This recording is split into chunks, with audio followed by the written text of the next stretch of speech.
prosperidad y bienestar.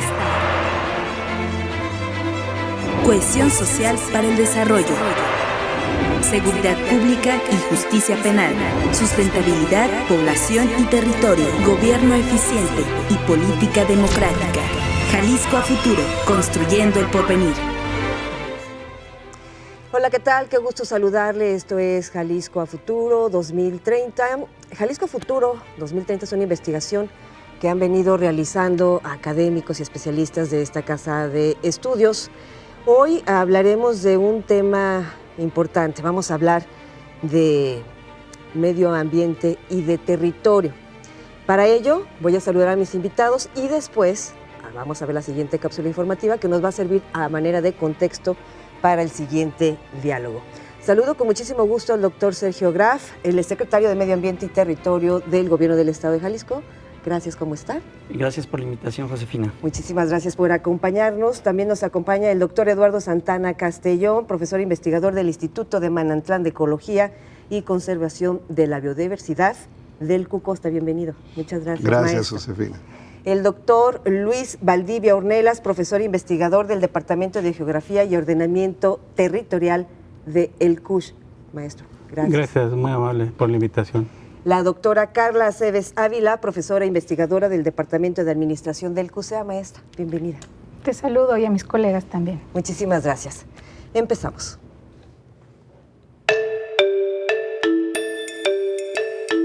Como ejercicio analítico de escenarios posibles durante los próximos años, Jalisco a Futuro dedica especial atención al tema de medio ambiente y territorio como parte de uno de sus 5 ejes centrales: sustentabilidad ambiental, población y territorio. El estudio detalla cuáles son los desafíos que el Estado enfrenta para propiciar una adecuada gestión ambiental y así evitar que el desarrollo económico y la dinámica poblacional dilapiden el enorme capital ecológico de la entidad. El territorio jalisciense alberga una enorme diversidad biológica, conformada por ecosistemas que proveen a toda la región occidente del país con importantes servicios ambientales, fuentes de sustento económico y recursos para el bienestar social. Espacio de confluencias, en el estado se encuentra el lago más grande de México, así como una importante franja de costa marítima. En décadas recientes, Jalisco se ha posicionado como una potencia agroalimentaria, al mismo tiempo que experimenta una marcada transición hacia la vida urbana, donde es notoria la importancia de la segunda zona metropolitana más grande del país. En esta complejidad, se identifican 4 problemas prioritarios que demandan atención estratégica. 1. Pérdida de superficies que proveen de servicios ambientales. La deforestación y la degradación de ecosistemas han afectado seriamente el territorio del estado. Si bien el 62% del área total es representada por superficies forestales, se estima que solo el 23% podría estar cubierto por bosques y selvas en buen estado. El cambio de uso de suelo para fines agrícolas y ganaderos, motivado en parte por el impulso institucional de ciertos productos agropecuarios, es una de las principales causas detrás de esta pérdida territorial. 2. Gestión inadecuada de residuos sólidos. Jalisco ocupa el 3er lugar en generación de residuos sólidos urbanos, cuyo destino final es, en la mayoría de los casos, sitios con deficiente cumplimiento de la normatividad ambiental. Este manejo inadecuado provoca problemas ambientales y de salud pública debido a las emisiones contaminantes, tanto para la atmósfera como para los cuerpos de agua superficiales y subterráneos. 3. Contaminación atmosférica. La zona metropolitana de Guadalajara es la segunda ciudad con mayor contaminación atmosférica del país. Más de la mitad de los días del año presenta una calidad del aire fuera de los límites deseables. Ello acarrea consecuencias como riesgos a la salud, especialmente en forma de enfermedades respiratorias y agudización del cambio climático. Pese a la gravedad de los problemas, la falta de mecanismos que coordinen los múltiples factores, así como de instancias involucradas, ha limitado la implementación de estrategias para mejorar ese panorama. 4. Vulnerabilidad hídrica. La disponibilidad per cápita de agua en el estado es considerablemente menor a la media nacional. Una política de manejo del agua basada en la construcción de infraestructura de abasto destinada a satisfacer la demanda de las ciudades y las actividades agrícolas ha propiciado una sobreexplotación del recurso. 41 de 59 acuíferos en Jalisco se consideran sobreexplotados. Adicionalmente, la contaminación presente en los sistemas de ríos, lagos y humedales afecta seriamente la calidad del agua disponible. Todas estas problemáticas comparten un contexto marcado por el choque de circunstancias lógicas, donde la explotación de los recursos no ha sido implementada bajo criterios de sustentabilidad. Jalisco enfrenta el desafío de crear los marcos institucionales para diseñar y ejecutar de manera efectiva un enfoque coordinado de gestión ambiental, en el que el desarrollo urbano y económico no sucedan a expensas de un indiscriminado daño de sus importantes recursos naturales. Ese es el tema, medio ambiente y territorio. Vamos a empezar, el diagnóstico ya lo tiene ahí. Doctor Santana, ¿así de grave está la situación? Sí, Josefina, sí está grave, y yo quisiera poner sobre la mesa otro elemento más que solamente lo mencionó la cápsula, pero que es muy importante, y es la complejidad del Estado. Se mencionaba ahí que era un estado de confluencias, y eso quiere decir que somos un estado muy complejo. Si no fuéramos un estado de confluencia, las cosas serían más sencillas. O sea, vamos desde el nivel del mar hasta más de 4,000 metros, que son diferentes tipos de clima y diferentes tipos de bosques y diferentes tipos de vegetación. O sea, tenemos el 80% de todos los tipos de vegetación del planeta que se mencionan en el análisis de ecosistemas del milenio. Eso quiere decir que, te doy un ejemplo, son cientos de kilómetros cuadrados de bosques boreales en gran parte de Canadá, y aquí pues es una franja y solamente tienen tal vez 3 o 4 especies de pino, y aquí nosotros tenemos 7 especies de pino en un área mucho más pequeña. Y así te puedo ir repitiendo uno tras otro, que vamos desde administrar un desierto como si estuviéramos viviendo en la zona del Subsahara, o áreas de bosques de pino como en Canadá, o bosques tropicales como Brasil. Entonces, tenemos deterioro de los bosques, que eso implica deterioro de biodiversidad, y en una situación que no todo el mundo sabe de todo, y así que tenemos que estar inventándonos las formas de manejarlo de forma sustentable. Bien. El titular de la CEMADET, hay que decir que él participó en esta investigación, en este libro, mucho antes de ejercer precisamente esta titularidad. La pérdida del territorio, desde su punto de vista, ¿grave? Bueno, en los últimos 20 años, bueno, desde los estudios realizados sobre deforestación desde 1992 hasta el 2012, que es en lo que basamos el estudio, nos muestran una pérdida continua de bosques y selvas, principalmente de selvas y bosques deciduos, es decir, bosques de encinos y selvas secas y medianas, resultado pues de las actividades económicas que se han ido desarrollando, y recientemente nuevos fenómenos de cambio de uso de suelo ligado a nuevos, el desarrollo de otros commodities o productos agropecuarios, básicamente como el aguacate, o recientemente, unos años antes, el boom agavero, debido a la expansión de la producción de tequila, que generaron pues una deforestación y una degradación de bosques importantes. El principal factor ha sido la ganadería extensiva en superficie, sobre todo de deforestación de selvas secas y encinares y degradación de bosques, y en el caso de los bosques templados, se ha visto principalmente afectado por el reciente desarrollo de la producción aguacatera. Es decir, la pérdida de ecosistemas boscosos, selvas, bosques y selvas, ha sido determinada principalmente por un motor fundamental, que ha sido el crecimiento, la expansión agropecuaria del Estado, una expansión agropecuaria que ha consolidado al Estado de Jalisco como un gigante agroalimentario, como se le llama, con dos impactos muy importantes. Uno es la pérdida de bosques, pero también un desarrollo agropecuario que no se dio de manera equitativa, con un campo empobrecido, y que eso tiene repercusiones en ambos aspectos. Pues me parece terrible, y vamos a tener que hacer una pausa. Después de la misma, la pregunta queda al aire para los cuatro, para también quienes no nos han podido compartir su punto de vista en esta primera intervención con este tema. Si pudiera evitarse el tema del aguacate, a lo mejor no sé cuántos años si dejamos de hacer guacamole o dejamos de exportarlo para recuperar bosques, maestro. No lo sé. Su respuesta después de esta pausa. Regresamos.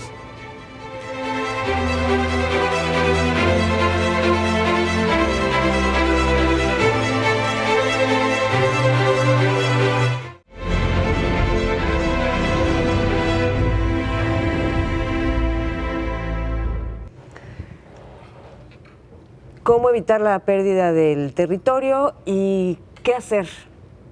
Sonaba como tono de broma, pero bueno, dejar de consumir nuestros aguacates, por mencionar un ejemplo, maestro.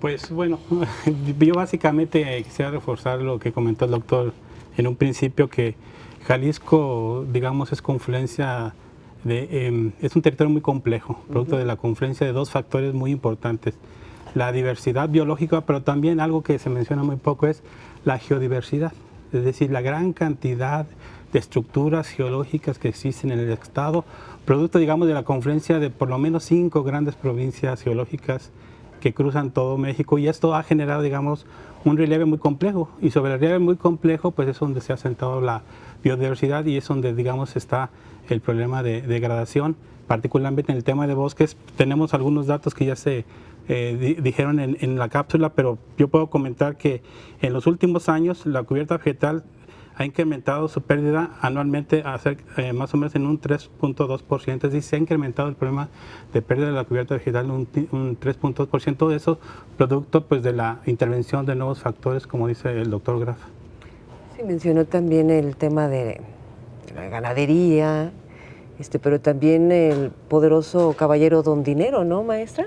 En el nombre del desarrollo, y lo pongo entre comillas. Yo creo que hay que empezar a entender al desarrollo como una cuestión en efecto compleja, multifactorial, que aunado a un territorio con la complejidad que ya hemos aprendido tiene el nuestro, pues implica un desafío de gestión extraordinario que me parece no se ha asumido con esa integralidad. La complejidad del estado de Jalisco, pues solamente le agrega más sabor al caldo a la complejidad ambiental en sí misma como tema. En mi opinión, pues dejar de comer aguacate pues sería solamente una parte remedial al final del tubo. El derecho y las políticas públicas tendrían que empezar a observar precisamente la integralidad no solo de los sistemas ecosistémicos, valga esa redundancia cacofónica, tendrían que empezar a observar desde la política y del derecho el seguimiento del impacto de una normativa, de una política integral, no solamente en el consumo, sino en la producción, para poder inhibir desde el origen la degradación, la contaminación, provocar efectos colaterales ambientales indeseables como cambios de uso de suelo no solamente en las ciudades, en el ámbito rural, en los bosques, ¿sí?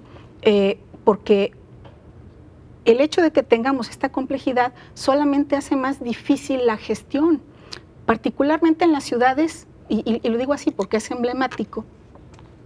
El uso de suelo se pondera en razón de las actividades aledañas, en razón del tipo de suelo, pero no necesariamente hasta de unos años para acá. Hemos observado lo que ocurre debajo del suelo, lo que interactúa con otros elementos ambientales, es decir, cómo ese trozo de predio está inserto en el paisaje y qué funciones cumple. Para poder cumplir con los servicios ecosistémicos en las ciudades y en cualquier sitio, se necesita de una gestión integral que no debe de depender solamente de una autoridad municipal o solamente de una autoridad ambiental o ecológica.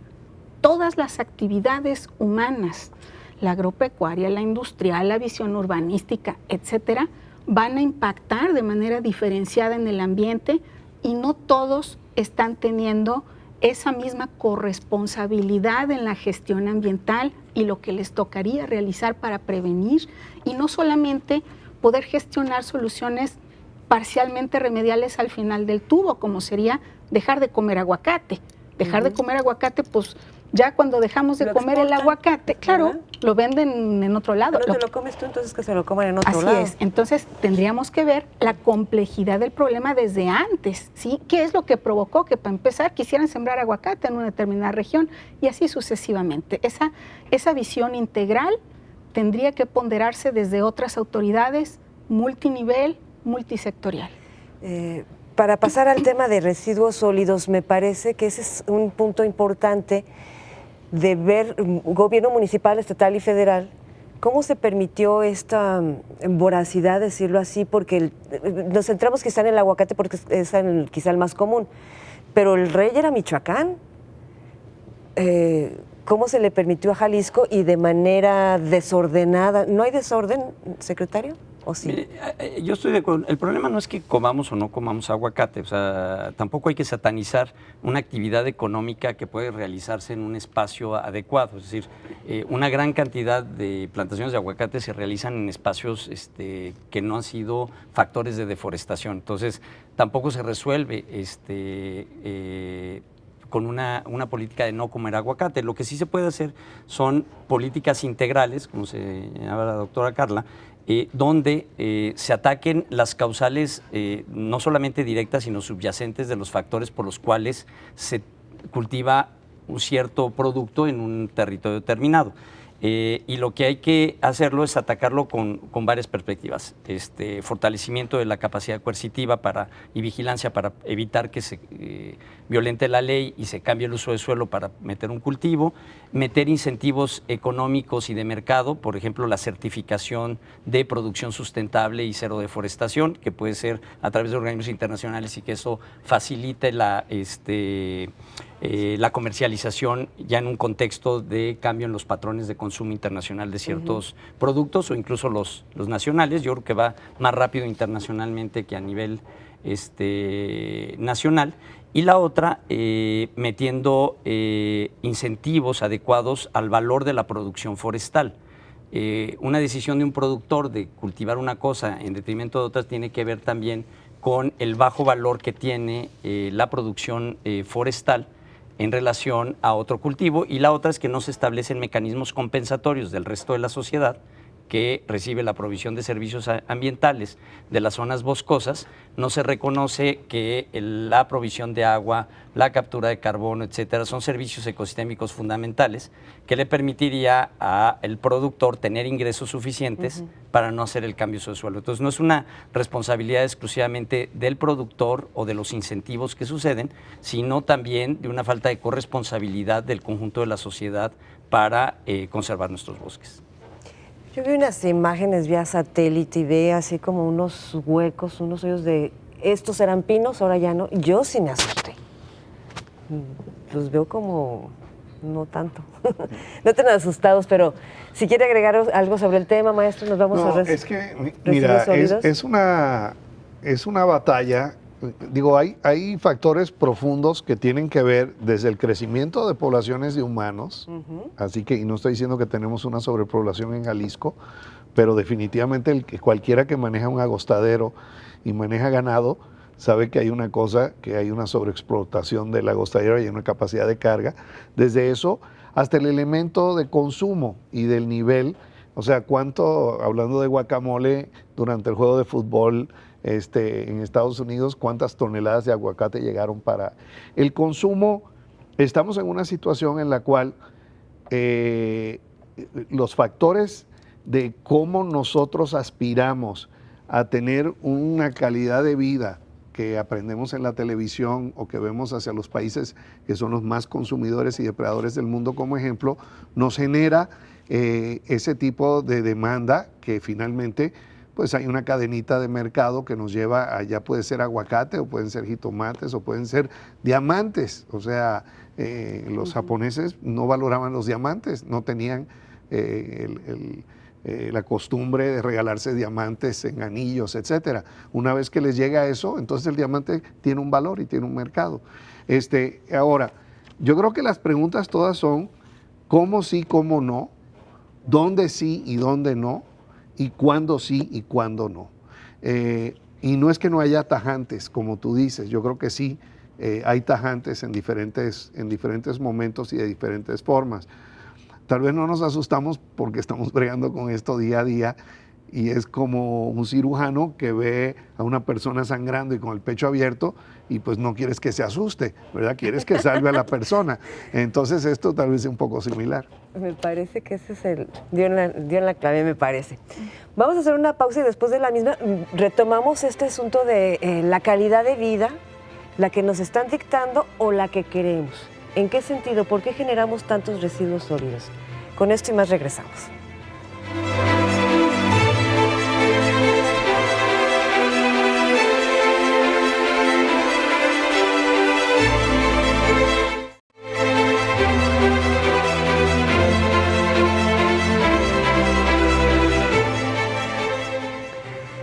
Doctora, doctores, esta calidad de vida, ¿la escogimos?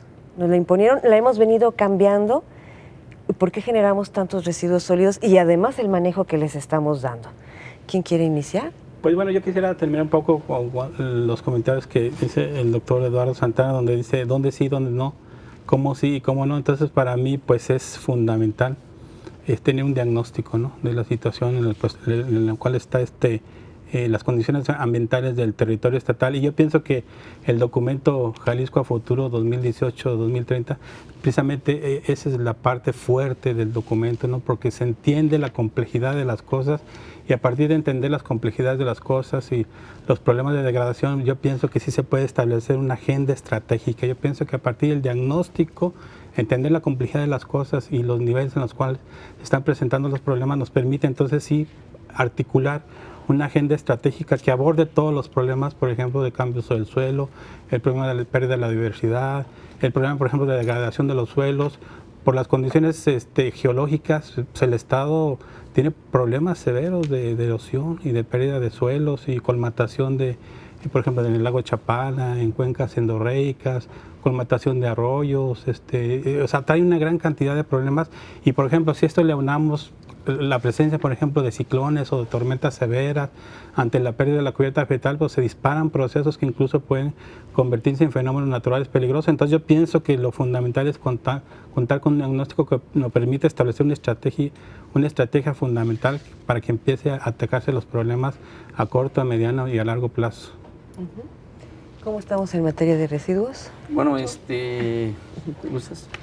Perdón, bueno, yo quería vincularlo Adelante. Un poco respecto de los residuos y del tema de calidad de vida que comentabas. Yo sí coincido contigo en el sentido de que no necesariamente el ciudadano común percibe señales de alarma porque no se están dando esas señales de alarma, ¿sí? Entonces, no existe esta conciencia de que el Estado de Jalisco, como muchos otros, puede estar en una situación ambientalmente comprometida. El ejemplo de los residuos me parece muy claro. El ciudadano espera, si no ha salido fuera del Estado o fuera de México, no se da cuenta que en otras partes se hace diferente. El ciudadano espera que ponga lo que ponga, a veces en su banqueta, el carretón de la basura pase y se lo lleve. Existe una falta de conciencia muy grande que no es culpa solo del ciudadano, es culpa en efecto de los medios de comunicación, de modelos de vida que nos han impuesto, que si la moda, que quiero tener mi aparato de última generación porque aunque el otro todavía funcione, y así sucesivamente. El tema del consumo responsable y de la conciencia de nuestra propia actuación, de la actuación individual en la vida colectiva de los demás es prácticamente inexistente, desde todas las profesiones, desde todos los ámbitos. Y yo pienso que cuando depositamos un objeto en la basura, pues nos olvidamos de él. Eso es lo que ocurre con el ciudadano común y no se ha generado esa conciencia de que en efecto ese residuo o ese subproducto de lo que sea que hicimos en una fábrica va a ir a parar a alguna parte y va a seguir interactuando con el ambiente de manera positiva o de la peor manera posible, con el agua, con el aire, con lo que sea. Entonces, coincido en que el problema de los residuos no solamente es un problema de dónde depositarlos, y qué hacer con ellos y cómo tratar ese trozo de tierra en donde los vamos a poner, porque hay residuos que no podemos hacer otra cosa, sino que la mayoría del ciudadano común no está consciente todavía de que tiene que poner un límite a su propia conducta, una conciencia propia, una autolimitación de lo que puedo y debo hacer para poder vivir mejor, y que no todo es una labor de la autoridad.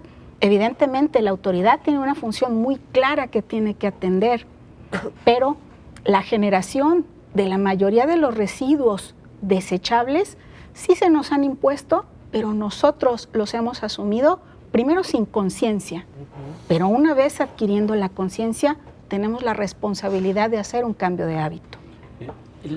El problema de residuos normalmente se ha abordado desde una perspectiva de la colecta. Es decir, todo el mundo quiere que le colecten sus residuos, llevarlos, los saquen desde su casa y se lleven a un lugar. Pero el problema es un problema de salud pública. O sea, nadie percibe que lo que tenemos adelante de nosotros con el manejo de los residuos es que al momento que lo dispones mal, se convierte en un problema de salud pública para todos los ciudadanos. Se descargan, en el estado se tiran aproximadamente poco menos de 8,000 toneladas de residuos urbanos al día. En el área metropolitana aproximadamente 5,500 toneladas por día, de las cuales la mitad son residuos orgánicos. Bueno, yo preguntaría, todos los ciudadanos, sin excepción, antes de dejar de comer aguacate, podríamos, todos los que estamos aquí, no sacar nada de residuo orgánico al bote de la basura. Es decir, la mitad de lo que descargamos lo podemos procesar en casa. Pueden ir a través de un sistema de composteo, sí. Pero eso nada más es voluntad de todos los ciudadanos y no nada más plantear cosas que se deben de hacer por el Estado. Obviamente el gobierno tiene que establecer las condiciones habilitadoras para que eso pueda suceder de una manera efectiva y básicamente lo que se tiene que buscar es una política que vaya hacia la reducción de estos residuos, sobre todo evitando que haya una mezcla de los residuos orgánicos con los residuos inorgánicos para evitar que se den los problemas de contaminación, que ese es el factor determinante de esto. Ahora, ¿no? También es un gran negocio y que lo permiten los ayuntamientos. ¿A dónde quiero ir? Además de hacer eso que estás sugiriendo, o que deberíamos de hacerlo, ¿no? Desde casa, de separar y reutilizar, pues a los gobiernos les conviene porque no todos, pero la mayoría ya lo tiene concesionado, el servicio de la recolección de basura, y es mucho dinero el que se mueve y el que se maneja. Me decía alguien que se dedica a ello, en el tema de la concesión, y me dice, si el gobierno exigiera esas políticas públicas, nosotros no tendríamos trabajo. A lo mejor le exageró. Pero el asunto es el destino y el depósito de la basura. Ese es el gran problema, además de lo que generamos. Pues, ¿El manejo, maestro? Yo digo que básicamente también tiene que ver con dos ámbitos. El ámbito personal, ¿no? El cambiar un poco el modo de vida, lo que decía el doctor Graf. Y otro es que del enfoque, yo digo, que se utilizó por parte del gobierno de la recolección y la disposición, pues fue erróneo, ¿no? Primero eran tiraderos y ahora son de disposición. Pero sigue habiendo problemas ambientales, ¿no? Que contaminan severamente las condiciones de los mantos acuíferos y de las redes hidrográficas. Y aquí estamos viendo el ejemplo en Zapopan del escurrimiento de Milpillas, que afecta aguas abajo a un conjunto de poblaciones donde directamente está condicionando la mala calidad de la vida de la población. Entonces tendríamos que abordarlo en dos frentes, ¿no? La parte del modo de vida, disminuir la cantidad de productos que vertemos, y el otro, que el gobierno tiene que cambiar la política, ¿no? De recolección y disposición, porque eso no ha funcionado. De plano, yo he visto en algunos lugares de disposición que están en las partes altas de la microcuenca, entonces es completamente inadecuado. ¿Cuántos años sin ver el funcionamiento, maestro? Sí, no, pues ya llevamos un tiempo. Muchísimos años. ¿Algún basurero, vertedero que ustedes nos puedan decir a nuestra audiencia que funcione al 100%? Pues, por ejemplo, algo que se ha establecido para buscar una solución a este enfoque de residuos es los esquemas colaborativos entre municipios para administrar el manejo de los residuos de una manera más integral. Y, por ejemplo, hay un sistema, varios sistemas intermunicipales, el del sureste en la zona de Mazamitla o lagunas en la zona de Macueca, donde esquemas intermunicipales permiten un manejo muy eficiente de los sitios de disposición y además lo que buscan son estrategias de reducción de sus residuos. Y esto no son concesiones, son esquemas municipales colaborativos. Y creo que es una ruta muy importante la que se tiene que apostar.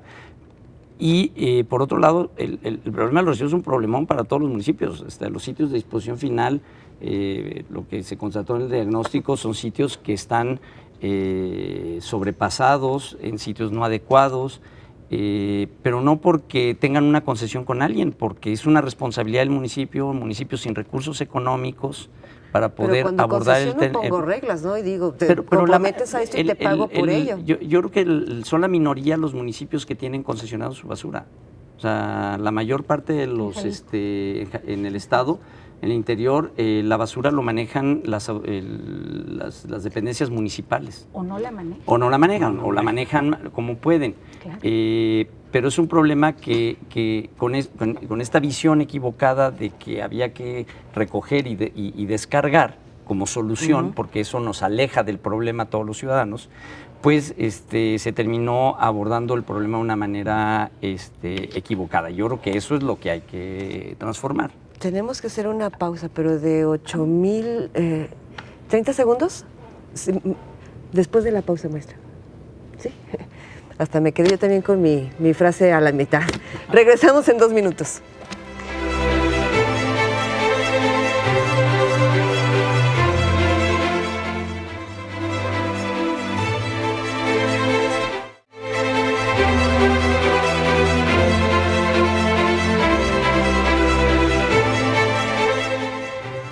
Gracias por continuar con nosotros y si acaba de sintonizar le damos la bienvenida a este programa Jalisco Futuro 2030. El tema que hoy estamos abordando es medio ambiente y territorio. Antes de ir a la pausa, maestra, adelante. Muchas gracias.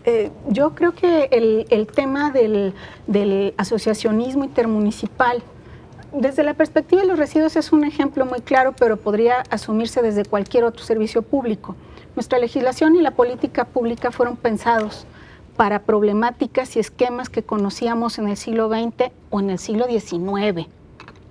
El esquema de los IMARES en el asociacionismo nos habla de una manera diferente de enfrentar la necesidad de la prestación de un servicio público a través de la vinculación entre municipios para satisfacer una necesidad común en una determinada región.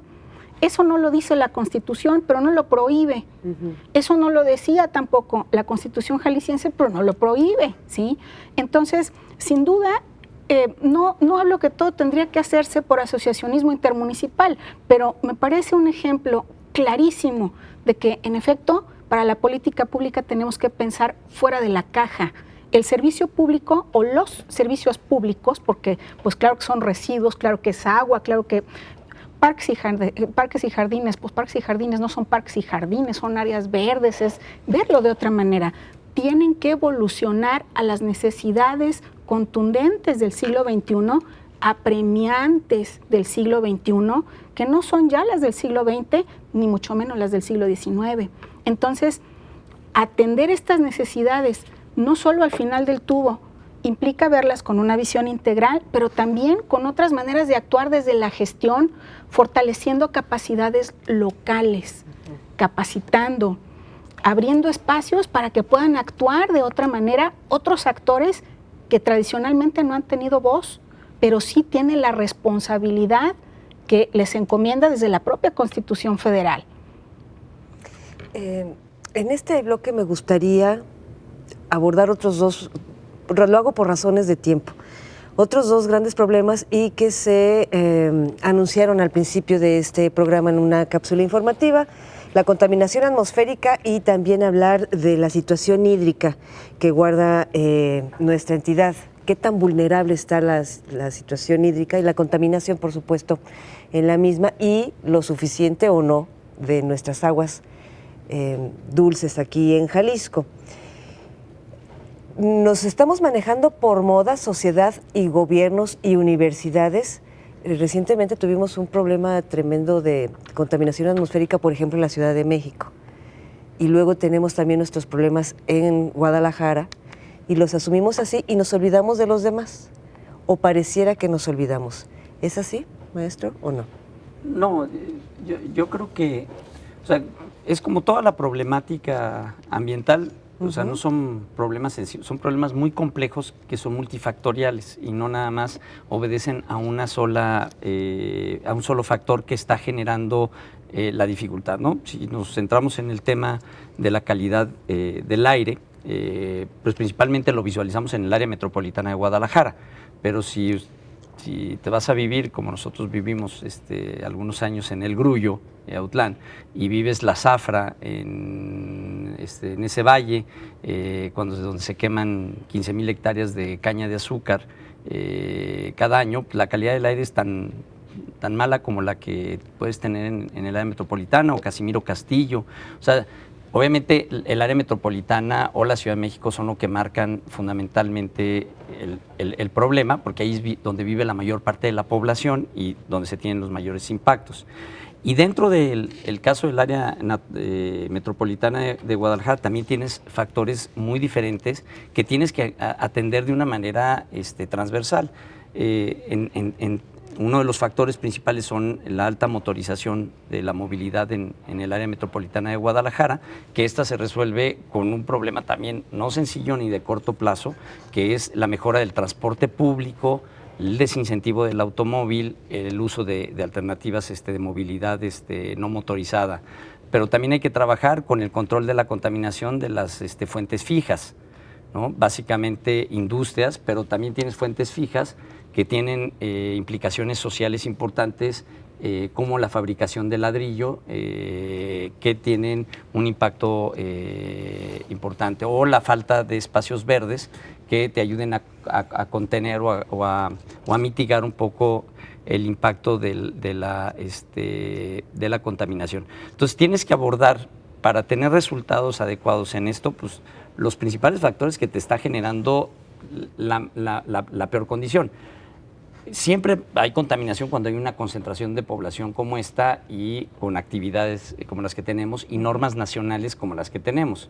Entonces, ¿cómo haces para mitigar el punto y evitar que llegues a esos picos de contaminación a lo largo del año que te ponen en riesgo de salud a la población? Y esas son, pues, a donde se tiene que ir atacando el problema. Y aquí, nuevamente, hay corresponsabilidades ciudadanas. El tema de la contaminación ligado a los automóviles, pues es un problema de que si no le damos mantenimiento al auto, si no lo afinamos, pues además de que ya hay una motorización muy grande, pues se agudiza el problema de contaminación por esto, ¿no? No, pues es que es como... Sí, es un asunto de corresponsabilidad. Maestro Santana está como muy observador, está como analizándonos a cada uno. ¿Qué hay que hacer en estos puntos, maestro? No, sigo con las complejidades más, pero tomo el caso de la contaminación del aire ahora con los incendios que hemos vivido en el bosque de la primavera. El bosque, la primavera es un bosque que necesita quemarse. Es un bosque, es una sabana de encinos y pinos, y los pinos tienen unos conos que están adaptados para abrirse con el fuego. Sí. Pero como está al lado de la zona metropolitana de Guadalajara, ahora ya la situación es más difícil. Si el bosque de la primavera estuviera donde está Manantlán, por ejemplo, pues bueno, tal vez no hubiera tanto problema porque no hay poblaciones humanas cercanas que padezcan el efecto de la contaminación sobre un aire que ya de por sí está contaminado. Entonces, pero cuando dice que se hay que quemarse, ¿es por los pinos? Sí, es para mantener la vegetación. Entonces, hay muchos tipos de vegetación en el mundo que se han adaptado y evolucionado con el fuego. Entonces, finalmente, si nosotros detenemos todos los incendios en la primavera, vamos a generar un problema posteriormente. Así que hay que hacer quemas prescritas, hay que hacer manejo del fuego, hay que hacer, claro, pero el punto es que aunque sea la caña de azúcar, la quema es controlada y nos está causando un problema grave. Ahí es un elemento donde pueden haber programas para cambiar el cultivo de caña para que no se coseche quemándola, que se coseche verde. Pero ahí tiene que haber una inversión de transformación de la tecnología. Y así hay varias cosas que, bueno, como decía aquí la doctora Carla, pues creamos una tecnología y creamos un uso del suelo y en realidad apenas aprendemos a ver cuáles son las repercusiones, como pasó con el hueco de ozono y el aire acondicionado, y que yo creo que aquí no quieren usar tampoco, o sea, no quieren contaminar y por eso no hay aire acondicionado, pero entonces, pero el punto es que de pronto tenemos que irnos adaptando en una carrera en la cual no siempre tenemos todas aunque tengamos la mejor voluntad, no tenemos siempre las mejores respuestas, y el compromiso conjunto. Yo sugiero que antes de dejar de comer aguacate, deje de comer carne, pero ahí afectamos al gigante agropecuario que es Jalisco. Siempre Entonces, se ¿cómo afecta hacemos a eso? uno, o sea, siempre. Hay que hacer sacrificios, maestro. Alguien se tiene que sacrificar, mi doctora. Gracias. Sin embargo, yo creo que más allá de un sacrificio, que claro que unos van a ganar más y otros van a perder algo, siempre. Se trata de intentar generar un equilibrio a través de la normativa y de la política pública. En mi opinión, la cuestión de la contaminación atmosférica no es un problema en sí mismo, no es que no sea problemático, pero no es un problema en sí mismo, es un efecto de muchas otras malas políticas o ausentes políticas que omiten observar el efecto colateral de lo que generan. Entonces, hablamos de movilidad, de control de fuentes fijas, que es el único que de manera directa competiría a la autoridad ecológica, ¿verdad? Espacios verdes, que es una cuestión urbanística, dentro de las ciudades al menos, residuos sólidos urbanos, ¿verdad? Que generan una gran cantidad de emisiones. En realidad, la contaminación atmosférica es una cuestión de salud pública independientemente de que sea una cuestión ecológica, lo cual nos indica que tendría que tener una visión de gestión y capacidad de gestión no solamente desde la autoridad ambiental o ecológica, sino de todas las que tengan que ver en la contribución integral de esta problemática, como incipientemente ya está ocurriendo, pero en mi opinión, cualquier política pública en la actualidad, la transversalidad tendría que traducirse en esa ponderación del impacto ambiental, del efecto ecológico que va a tener la política económica, agropecuaria, llámese la que sea, porque en efecto la prioridad es el ambiente y no porque sea romántico. Estamos viviendo en condiciones que no son adecuadas para vivir. Bueno, y tenemos la cantidad de enfermos y de personas que han fallecido por contaminación de todos los niveles, atmosférica, de contaminación de nuestras aguas y un largo etcétera. Me están solicitando una pausa desde hace unos minutitos. Ahora el doctor Valdivia es el que nos está analizando, pero regresamos en 2 minutos con más información.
También está en la Constitución Federal y, por supuesto, dar cabida a que el agua pueda tener segundos, terceros, diversos usos para también dar pie a una remediación del suelo. ¿En Jalisco realmente se está saneando nuestras aguas o solo se trata? No, bueno, el tratamiento tiene un impacto en evitar que se contamine, ¿no? El saneamiento pues es parte de ese tratamiento para sanear las aguas que son utilizadas. Yo quisiera aprovechar el tiempo ya, es Estamos ya el último bloque. Bueno, para señalar, mire, tenemos un buen diagnóstico de la situación, o sea, tenemos identificados no solamente los problemas que hablamos en este programa, sino cuáles son los motores que han facilitado, habilitado las condiciones para que estos problemas se presentaran, ¿no? El crecimiento poblacional, pero ligado al patrón de consumo, ¿no? La expansión urbana y la expansión agropecuaria. Y entendemos bastante bien cómo funcionan esos fenómenos para poder identificar qué soluciones podemos ir vislumbrando para cada uno de estos grandes problemas. Y aquí yo creo que una ruta fundamental es entender que enfrentamos tres grandes fenómenos a los cuales todas las políticas públicas tienen que actuar de manera transversal. Uno es el cambio climático, que nos pone en riesgo para el establecimiento, la viabilidad de nuestra vida como especie. El segundo es la pobreza y la inequidad. No podemos seguir viviendo en condiciones de niveles de pobreza e inequidad. Y el tercero, algo que nunca percibimos, la pérdida del capital natural y la capacidad de los ecosistemas para proveer servicios ambientales. Es decir, si no entendemos que las posibilidades de desarrollo económico y bienestar están determinados por la base natural que sustenta el desarrollo, entonces estaríamos haciendo acciones equivocadas. Y para esto, pues necesitamos establecer mecanismos de gobernanza que aseguren la transversalidad de políticas, la colaboración intergubernamental, la generación de conocimiento científico para la toma de decisiones y, sobre todo, mecanismos de participación pública que ayuden a generar espacios de solución a problemas que no corresponden exclusivamente al gobierno, sino a todos los actores de la sociedad.